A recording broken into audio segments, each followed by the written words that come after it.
Hi there, Melody from WTI. And who says recycling can't be fun? Especially when you've got this really cool Lego set.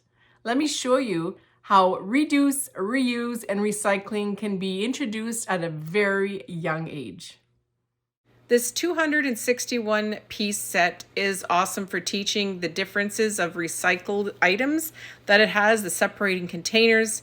It comes with a book with step-by-step instructions, so even those who are 5 years old can learn how to do this on their own.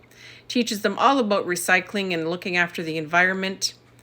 The truck that has a little cab, you can put the little driver in to make sure that he drives off to the recycling center to empty those containers. The truck has a tipping platform where you turn a wheel to empty the containers into the truck.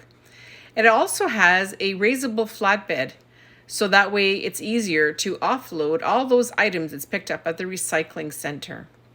This is a truck that every kid is going to love to play with. So if you're looking for a fun toy, something that's going to teach your kids, something that's going to encourage them to use their imagination, I highly suggest this set. We've had lots of fun building it and playing with it, and your family will too. That's my point of view.